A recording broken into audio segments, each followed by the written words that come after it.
માં સરસ્વતીના ચરણોમાં વંદન સાથે શાળાના આચાર્ય શ્રી નરેનભાઈ સાસર, બીજા શિક્ષક મિત્રો અને વાલા વિદ્યાર્થી બહેનો, થોડીક અગત્યની વાતો તમારી સાથે કરવી છે. એવી વાતો કે જીવનમાં તમને ક્યાંક ને ક્યાંક ભવિષ્યમાં ઉપયોગી થાય. જીવન તમે જેટલું સમજો છો એટલું સરળ નથી. આ દેશની અંદર, આ દુનિયાની અંદર જેટલું તમને પ્રથમ નજરે સારું સારું જે દેખાય છે એ છે ખરું. મોટા મોટા બિલ્ડિંગો, મોટા મોટા રસ્તાઓ, મોટી મોટી હોટલો, હોસ્પિટલો, ચારે બાજુ સારા સારા મોબાઈલ, ગાડીઓ બધું તમે જોતા હોય તમને એમ લાગે કે વાહ વાહ વાહ, દુનિયામાં મજા મજા છે મજા. પણ આ એક ચાકમજોળ દુનિયાની પાછળ એક ભયંકર અંધારી આલમ છે જે તમને આ ઉંમરે અહીંથી ન દેખાય. બે ચાર વાતો તમારી સાથે તમારે એવી કરવી છે, પણ શાંતિથી સાંભળશો, સમજશો, અંદર ઉતારશો તો મને મજા આવશે. છેક અમદાવાદથી તમારી પાસે સ્પેશિયલ આવ્યો હોય, પણ બધી દરરોજ એક સ્કૂલમાં અમે 2 જણા જઈએ છીએ. તો કોઈ સ્કૂલમાં એવો અનુભવ અમને થાય છે કે બાળકો, અત્યારે વરસાદ નથી, ઠંડી નથી, તડકો નથી, શાંતિથી તમારે બેસીને માત્ર ને માત્ર સાંભળવાનું છે. તમારે બેસીને સાંભળવાનું, મારે ઉભા બોલવાનું.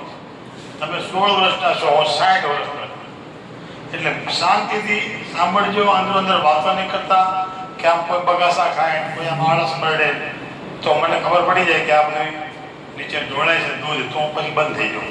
પણ શાંતિથી સાંભળ્યું.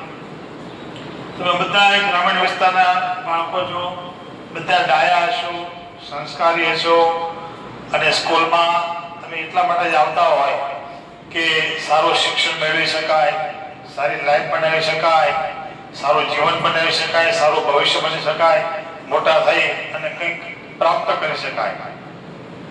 દરેક યુવાન, દરેક યુવતી આ દેશમાં, દરેક વ્યક્તિઓ પોતાના જીવનમાં સફળ થવા માટે મહેનત કરતા હોય છે. અમે પણ, તમે પણ, બધા જ ક્ષેત્રમાં. પણ સફળતાની વ્યાખ્યા જે આપણે ત્યાં છે એ થોડીક ઊંધી ચડતી કરી નાખી કે જીવનની અંદર માત્ર ને માત્ર પૈસા કમાવા, હજારો, લાખો, કરોડો રૂપિયા, એને આપણે સફળતા માનીએ. પણ માત્ર પૈસાથી સફળતા મેળવી શકાતી નથી. પૈસા સિવાય જીવનમાં સફળ થવા માટે બીજું ઘણું બધું જોઈએ. એવા લોકો મેં સાબરમતી જેલમાં અને ગુજરાતની જેલોમાં જોયા છે કે જેની પાસે લાખો, કરોડોની અબજો રૂપિયા હોય, અબજો રૂપિયા. તેમ છતાં આખી જિંદગી લોકો જેલની અંદર પસાર કરે. એને લાઈફ બનાવી ન કહેવાય, એને સફળ થઈ ન કહેવાય. માત્ર સ્ટેટસ બનાવી નાખવાથી પણ સફળ ન થઈ શકાય. સફળ થવા માટે શું શું કરવું જોઈએ અને શું શું ન કરવું જોઈએ એની વાત થોડીક તમને હું કરીશ. કે આપણે બધા જ સામાજિક પ્રાણી છે.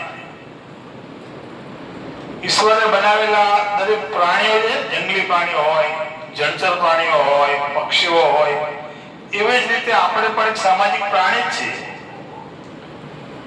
આપણને ઈશ્વરે, કુદરતે બહુ બુદ્ધિશાળી બનાવ્યા. આપણને બધી જ સુવિધાઓ આપી. આપણી પાસે, માનવ જાત પાસે સુવિધાઓ છે, તે સુવિધાઓ પશુ પક્ષી પાસે નથી, છતાં એ લોકો બધા જીવે.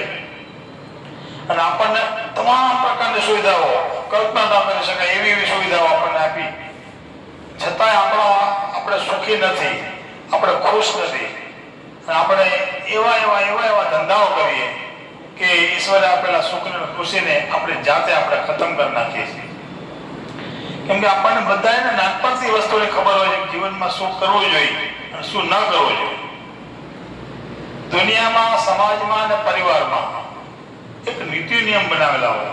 એક નાનો એવો પરિવાર હોય તો પરિવારમાં નીતિ નિયમ હોય. કેટલા વાગે ઉઠવું, ઘરનો પુરુષ જે હોય એ કામ ધંધે જાય, નોકરી પર જાય, ઘરની ગૃહિણી હોય ઘરનું કામ કરે, બાળકો હોય લેશન કરે, સ્કૂલે જાય, વગેરે વગેરે.